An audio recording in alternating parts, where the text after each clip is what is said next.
আজকে খুব তাড়াতাড়ি একটা টিফিন বানানোর জন্য আপনাদের সাথে আমি শেয়ার করব, যেটা আমরা খুব তাড়াতাড়ি, যারা আমরা স্কুলে যাই, যারা আমরা অফিসে যাই, তারা আমরা খেয়েও বেরোতে পারি বাড়ি থেকে, বা দুপুরবেলা আমরা লাঞ্চে এটা খেতেও পারি।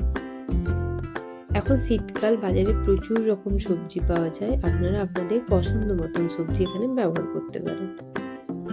আমার কাছে যেহেতু দুটো সবজি অ্যাভেলেবেল ছিল, তাই আমি দুটো সবজি এখানে ব্যবহার করেছি। প্রথমে আমরা গাজর এবং বিনসগুলোকে কেটে নিলাম। নর্মাল যেভাবে আমরা কাটা হয় সেভাবেই কেটে নিয়েছি, এবং সেটাকে হালকা কড়াইতে একটু টাইম নিয়ে ভাজতে হবে, কারণ যেহেতু কাঁচা সবজি তেলে ভাজতে একটু টাইম লাগে। তো আমরা লবণ এবং হলুদ গুঁড়ো দিয়ে সেগুলোকে ভালো করে ভেজে নেব। এরপর আমরা কিছুটা চিড়ে নিয়ে নিলাম। যার যতটা পরিমাণ লাগবে সে ততটা নিতে পারে। আমি যেহেতু দুটো টাইমের জন্য বানিয়েছিলাম, তাই একটু বেশি করেই নিয়েছিলাম।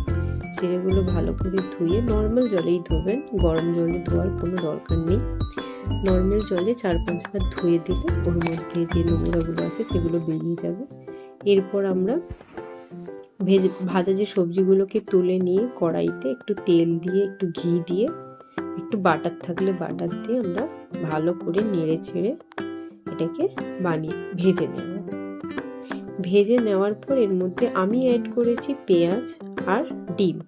আপনারা যদি কেউ চান এর মধ্যে অন্য কিছু অ্যাড করতেই পারেন, কাঁচা লঙ্কা অ্যাড করতে পারেন। অনেকে আরও যদি কোনো মশলা কাছে থাকে, ম্যাগি মশলা বা রান্নার কোনো মশলা আপনারা অ্যাড করতে পারেন। আমি হালকা বানিয়েছিলাম, তাই কোনো মশলা তেমন অ্যাড করিনি।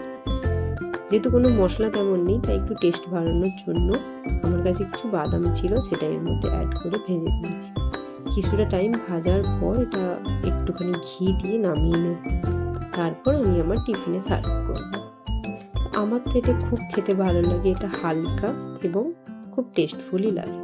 আপনারাও একবার বাড়িতে বানাবেন এবং কেমন হলো কমেন্টে জানাবেন। আজকের মতন টাটা।